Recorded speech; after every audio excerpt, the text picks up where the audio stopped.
Àyà kò fò mí, Ọlọ́run wà lẹ́yìn mi o, mo ti yege.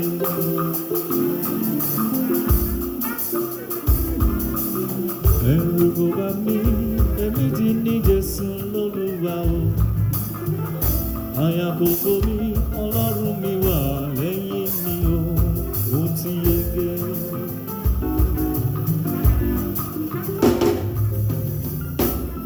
Ọba tó wà lónìí lágbára ẹ ṣé gan.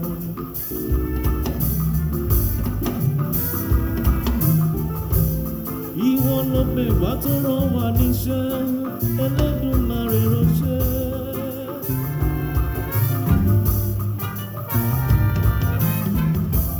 Ó ṣé Olúwa bàbá mi.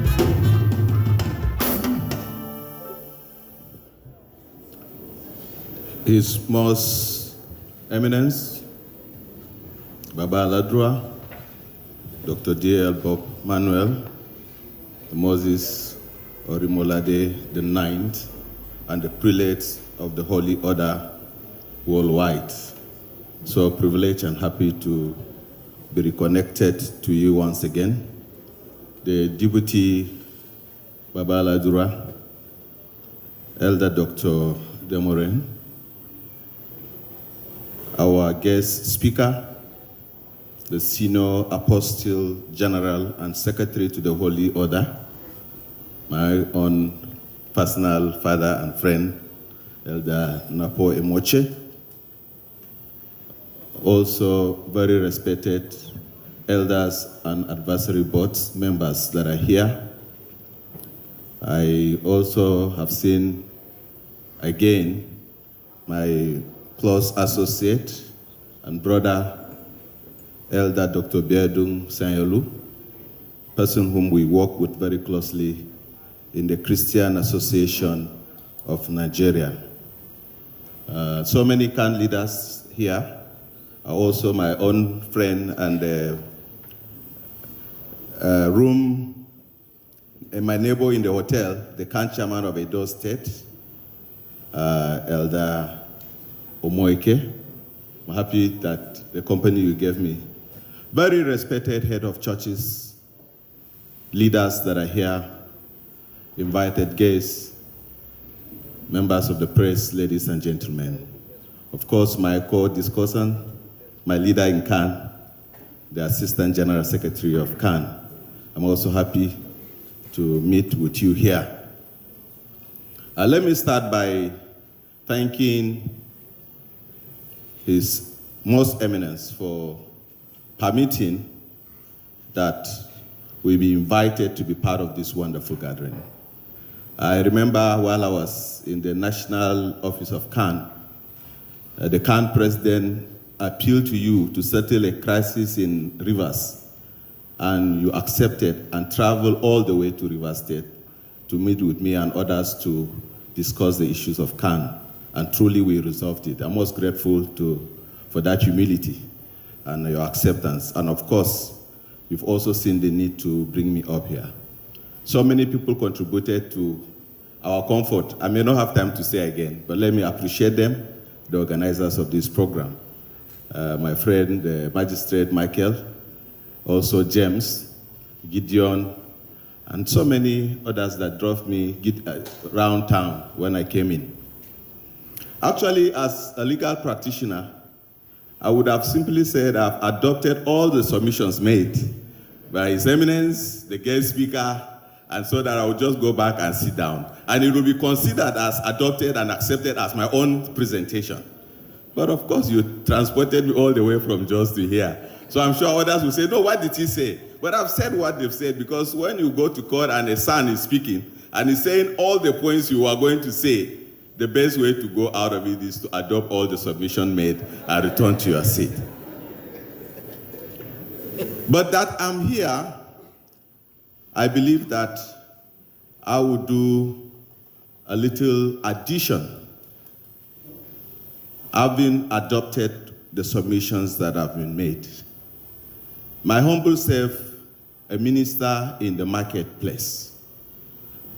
I don't run a church, but I work for the church. And by the grace of God, growing up, God has given me the opportunity to work in the church and to work in the government setting. And from the church that I was driven into the government, and I had the privilege of serving 2 governors of Plateau State as special advisor. I served Governor Jonah Jang, and I served Right Honorable Simon Bakola, all as special advisors. And if you know the politics of Plateau, these are 2 separate leaders. They are not on the same line. But I serve them adequately, and up to date, all of them are happy with me because I understand my position in the church. So I will be speaking as a minister in the marketplace. And of course, my place, the verse I'll be making reference to is Matthew chapter 5, verse 13 to 16, where the Bible encourages us that we are the salt of the world. We are also the light of the world. And it said, let your light so shine so that the world will see. And how can the light shine when you are only in the church? The light will shine when you are outside the church as well. And of course, being the salt cannot transform the food without being put in the soup. Can the soup taste in the soup without being in the soup? No. So my theology, and of course I'm doing a second master's in public theology at the Theological College of Northern Nigeria. And as a public theologian, I believe that I should be the salt in the world. I don't believe that I will remain in the church and change the world. I believe that I will go into the world and contribute my quota in changing the world. So now the topic has been well defined by very respected, eloquent leaders, and I need not to go there again.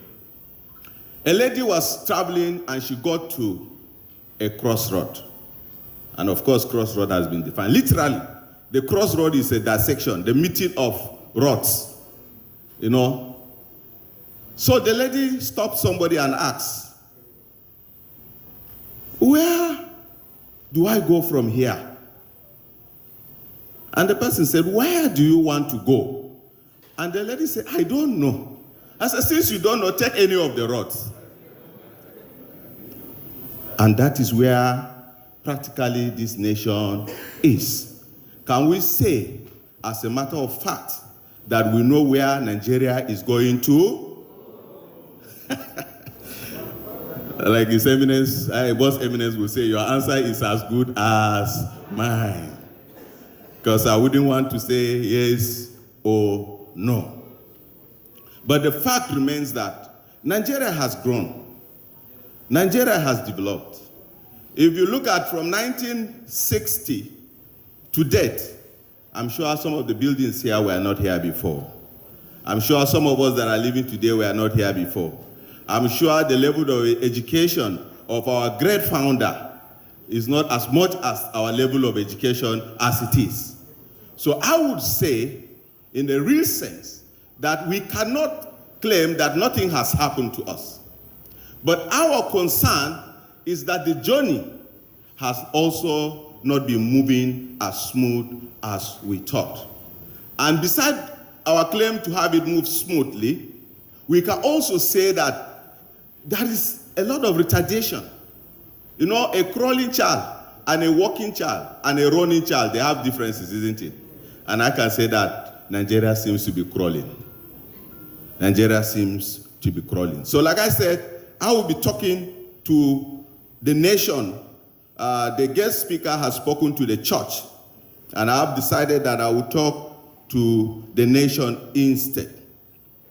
Now, by our amalgamation in 1914, we've had pre-colonial challenges. We had part colonial challenges. We are having, of course, post-colonial challenges. And a lot of problems happening. Everything seems to be wrong with this country. And of course, just last October, we celebrated 63. And I have an NGO that I run. And I asked that, at 63, where are we? Do we know who are the most committed leaders of this nation? Do we know those we can trust this nation with? Do we have hope that there are people that can rule this nation without taking any position that is biased? These are the questions that disturb us. And I'm happy that you're bringing me from the north so that I'll also speak to you, most of you, from the south. As a theological student, I also, like the Khan chairman said, I've studied about the Saint Moses. I've had the privilege to learn about him in the seminary. When you are learning the African instituted churches, you have to learn about him, because you cannot study African instituted churches without him. So, as a fact, that is lack of sincerity of purpose, to the extent that whoever is brought to the leadership position, Nigerians will want to question which direction is this person coming from. If a northerner is there, you don't need a prophet to tell you that he's going to dominate the system with northerners. If a southerner is there, you don't need a prophet to tell you he's going to dominate the system with southerner. And we now ask, where are we going from here as a nation? Can't we have somebody that will make a difference? And of course, somebody defined madness as doing repeatedly what you are doing and you expect a different result. And I think that somehow that is the position we are. Everybody preaching about transformation, change of the nation, and continually doing the same thing. Like many would say, if General Barr was not given the opportunity to rule this country, we would have thought that a saint was not given the chance to rule. Isn't that true? We would have said a saint was not given the chance. But can we say that he delivered? And of course, while Barr was there, I was the spokesman of Khan, and I knew the battles we fought on so many fronts, on so many decisions, on so many laws. And these are the challenges that we are confronted with. Now, there are implications of being at this crossroad. There is a lot of confusion, whether we can move or not. There is a lot of disorder. There is accusation and counter-accusation. There are fears of the unknown. Who do we trust? And the church is also not left out of these same challenges. Now the church has been called to question as to her position as the salt and the light of the world. My belief is that if the church can distinguish herself, then there will be a transformation in the nation. And I think that is where the issue of the crossroad is complicated.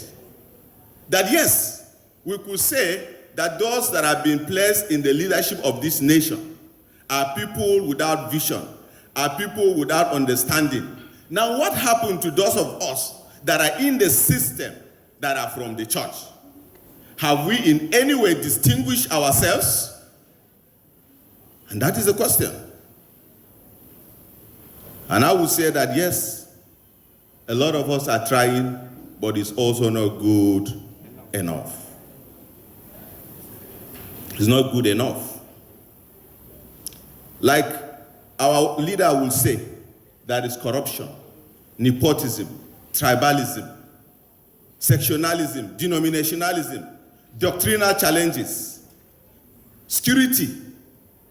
Can we now say that this thing I'm mentioning is only in the world or in the government of the nation? Can't we find them in the church? For any of these items I mentioned, you can find it in the church. So ordinarily when I was preparing my notes, I wanted to say, okay, this is the problem of the nation that has placed us on the crossroad. But I went and asked myself this question that can the church exonerate herself that is not part of this problem? And the answer came out clearly that it is a no answer. We find nepotism in the church. We find tribalism in the church. We find sectionalism in the church. We find issue of denomination in the church. Everybody wants to dominate.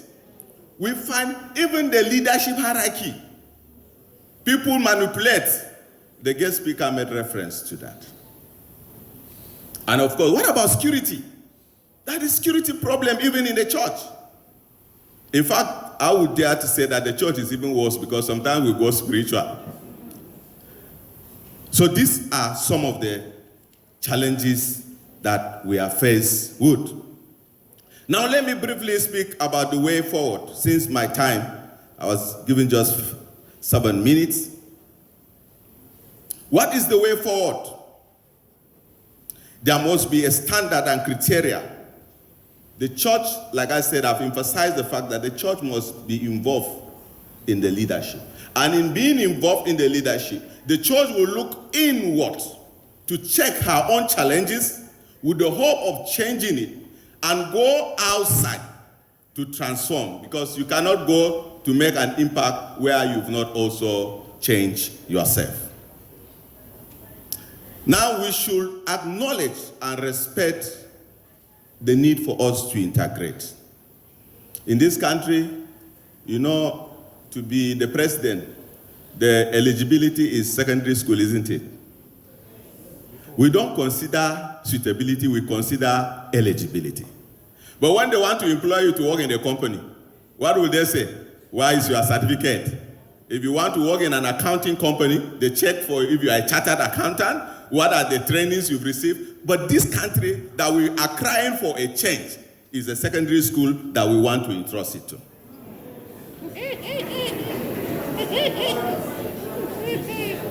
And this is a very serious one. So the church must be willing to pay the price. The church must provide hope and support to her followers.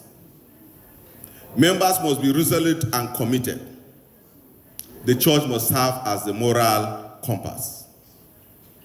I was attending a program before I leave the stage with a Muslim. I'm a member of the Nigeria Interreligious Council by the grace of God. So we do interfaith meeting, and even in the public theology, we also do interfaith interaction. And one of the Muslim speakers said, Prophet Muhammad said that in one of the hadiths, that when you are faced with two evil, you will choose the less evil. Now the church is faced with the challenge of either participating in correcting the wrong of this nation or remain aloof. And which one do we choose? I choose that the less evil is to participate. The less evil is for the church to participate if we must cause the needed transformation. In conclusion, I want to quote the speech, the Constitution part. I will just read just a line or two of what the U.S. Constitution says. The opening statement of the American Constitution reads, "We, the people of the United States, in order to form a more perfect union, establish justice, ensure domestic tranquility, provide common defense, promote the general welfare and secure the blessings of liberty to ourselves and our posterity, do ordain and establish this Constitution for the United States of America." Now, until Nigeria get to that point, that what we say is what we do. That if you say you are a Nigerian first before you are a Hausa man, before you are a Yoruba man, and that has to start from the church and it will permeate to the society. God bless us and thank you very much.